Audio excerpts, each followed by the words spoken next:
¿Qué tal? ¿Cómo están todos? Muy buenas noches. Bienvenidos a las noticias de este 1 de agosto. Empezamos el mes, esta edición, también con la entrevista que hemos anticipado en nuestros titulares con el señor presidente de la República, Alejandro Giammattei, a quien damos la más cordial bienvenida. Gracias por estar con nosotros esta noche. Muchísimas gracias, Luis. Un verdadero gusto estar con ustedes.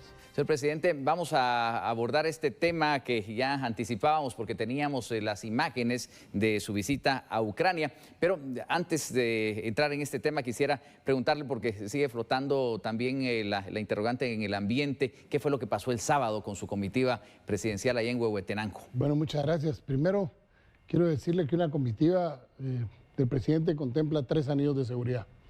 El primero, que es el que cubre las AAS, el segundo lo cubre la Guardia Presidencial y el tercero lo cubre el Ejército.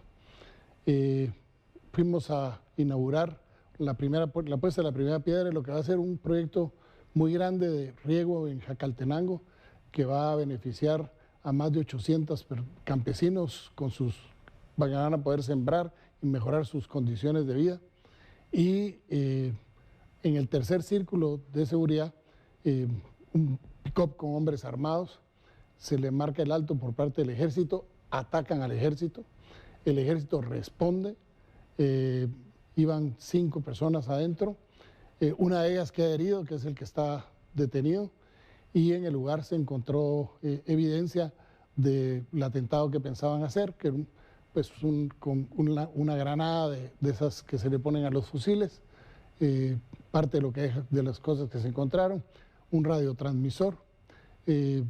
Como era muy cerca de la franja fronteriza y hay patrullajes conjuntos que tenemos con el ejército mexicano pues se acerca al oír los intercambios y esas son las fotos que hay. Incluso la misma Secretaría de la Defensa Nacional de México el día de hoy saca un tuit con una foto de cuando ya están reunidos las patrullas de los 2 ejércitos. Eso fue lo que pasó. Nosotros estábamos en el lugar cuando yo soy informado de que se está llevando a cabo el intercambio de balazos, pero seguimos nosotros con la inauguración. No quisimos preocupar a nadie ni preocuparnos más de la cuenta. Y después de eso fuimos a Huehuetenango a inaugurar la Caibil Balán y a inaugurar ya la primera intervención de la ley de infraestructura, que son la Mesía hasta de Huehuetenango a la Mesía, que son 87 kilómetros. Ya arrancaron los trabajos de reposición de la carpeta asfáltica, que va a ser renovada el 100% en los 87 kilómetros. Y entonces seguimos con el programa que teníamos, porque la verdad es que, pues si Dios permitió que ahí se detuvieran las cosas, no había por qué nosotros preocuparnos de más. ¿Y han ahondado en las investigaciones? ¿Qué piensan que pudo haber habido de fondo? No, ya tenemos información. La persona que ha sido puesta a disposición de los tribunales pertenece a una célula del cartel Jalisco Nueva Generación. Primero se identifica como mexicano y da un nombre, pero con los aparatos de identificación dactilar y todo, comprobamos que era un guatemalteco. Su hermana está casada con un líder de la región del cartel Jalisco Nueva Generación, y pues están haciendo todas las investigaciones, la búsqueda, y ya tenemos información sobre la célula de esta organización criminal y la vamos a desmantelar. Bueno, pasemos ahora al tema de Ucrania, que es el que nos reúne esta noche, y quisiéramos preguntarle, para satisfacción de la audiencia, ¿qué lo motivó a ese viaje a Ucrania hoy en guerra, en conflicto? Bueno, en primer lugar, una llamada el 23 de junio del presidente Zelensky, que llama a Guatemala, me invita a ir a Ucrania. Guatemala ha tomado una posición muy seria, tanto en Naciones Unidas como en los otros organismos internacionales, con respecto a oponernos a que el conflicto armado pues siga. Creemos que el mundo tiene que intervenir para que cese. De hecho, lo que hay ahí, pues lo hemos visto todos. Ha habido incremento en los precios de todos los fertilizantes, los combustibles, el costo de vida. Hay un riesgo de inseguridad alimentaria, especialmente en el África y en algunos lugares del Asia, debido a la merma en la poder sacarlo, poder exportarlo. Llegamos a hablar con el presidente Zelensky sobre, pero más que todo, ir a lanzar un mensaje de paz al mundo que ya lo ha caído muy bien en Naciones Unidas. De hecho, nos estamos organizando varios países para ir exigiendo que si hay alguna diferencia, se haga por la vía de las negociaciones y la diplomacia y no por la vía del enfrentamiento. Tuvimos la oportunidad de ver los horrores que ha dejado esta marcada la huella en los ataques a Ucrania, los pudimos palpar, estuvimos de primera mano. Y aprovechamos también para lograr hacer un intercambio con el presidente Zelensky de información con respecto a algo que nos preocupa a nosotros, el abastecimiento de granos y cereales para el año entrante, que podrían influir en nuestra región, especialmente pues, en Guatemala y en Centroamérica, con una merma y aumento de precios. Vamos a tener, nos ofrecieron el poder surtirnos de maíz y cereales, lo que querramos. La producción de Ucrania pues está bien, tienen por arriba de lo que ellos necesitan y pues, nos van a permitir podamos tener esa relación comercial que nos permita mantener la seguridad alimentaria en nuestro país, especialmente en lo que al maíz se refiere. Ya lo tenemos, eso está en camino. Logramos quitar las visas entre los dos países, que era algo muy importante, porque dentro de las conversaciones con el presidente Zelensky, él dice, miren, para la reconstrucción vamos a necesitar mano de obra. Y vamos a pedirle a todo el mundo que nos ayuden a los países amigos a que pueda venir gente de esos países amigos y ellos les pagan por su trabajo, con lo cual estaríamos abriendo fuentes de trabajo que van a durar pues bastante tiempo. Eso también quedó establecido dentro de las pláticas que hicimos. Yo creo que fue una visita muy interesante y a eso obedeció a una invitación del presidente Zelensky para ir a platicar con ellos allá y hacer los intercambios, especialmente en los acuerdos de intercambios de información científica. El mayor centro de estudios del mundo en lo que es los mayas está en Ucrania. Ahí es el mayor centro de estudios del maísmo, digamos, está en Ucrania.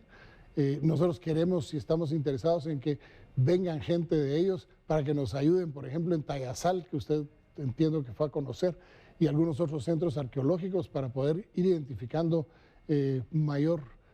pues, lo más que se pueda nuestra antigua civilización.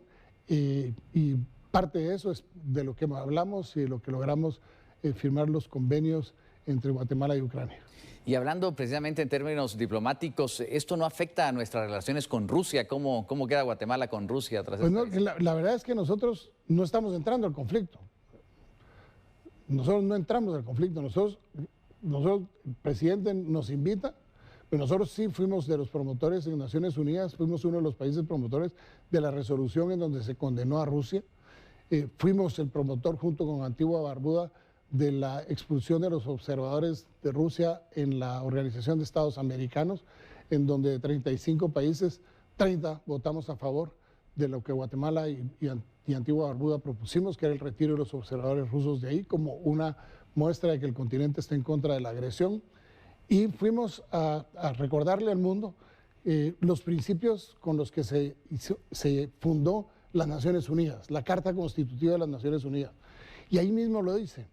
Es increíble ver lo que nos tocó vivir ahí en medio de lo que fueron los ataques armados. Fuimos a 3 ciudades, fuimos a Borodianka, que fue la primera, una ciudad que tenía no más de 50 policías, en donde los helicópteros se pusieron enfrente de los edificios de apartamentos y le lanzaron rockets a los apartamentos de gente civil.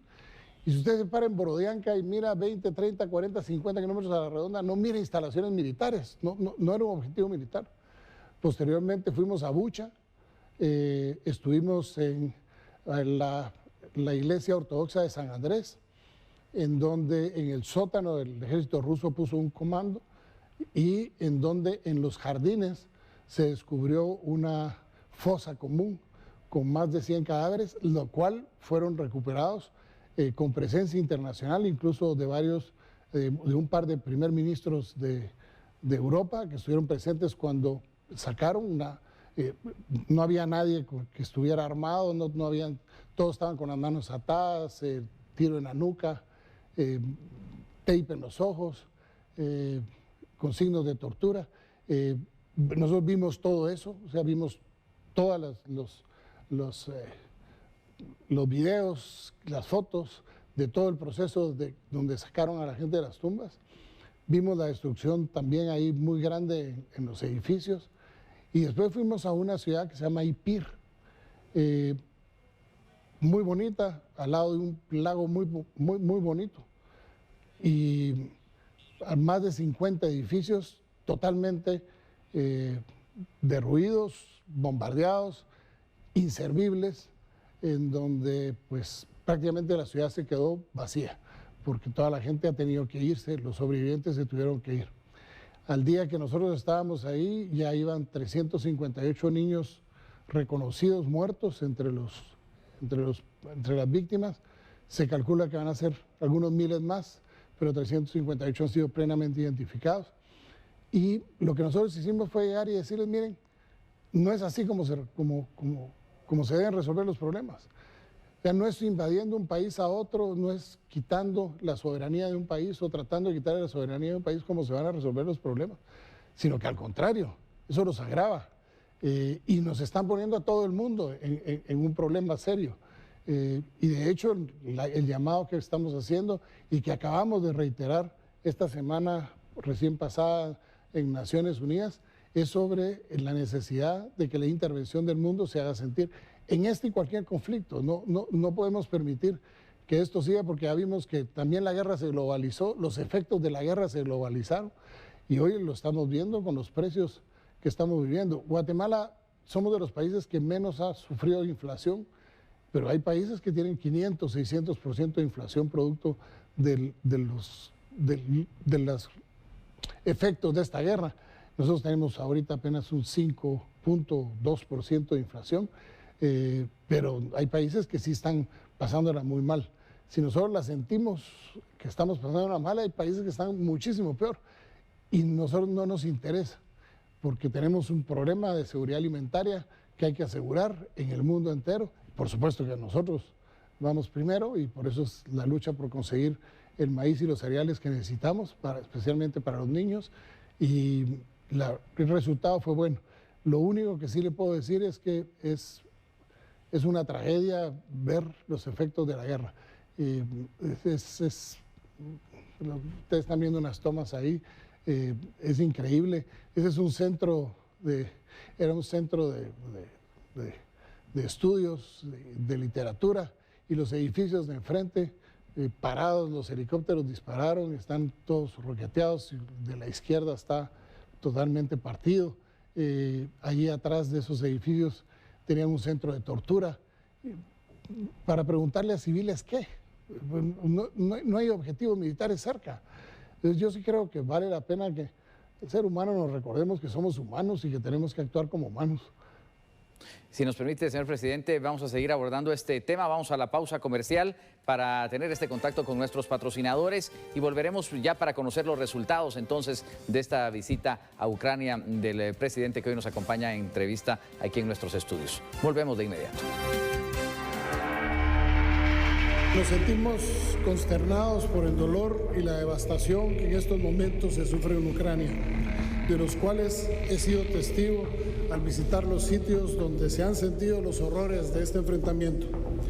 Nuestra solidaridad está con todo el pueblo ucraniano que ha resistido con valentía.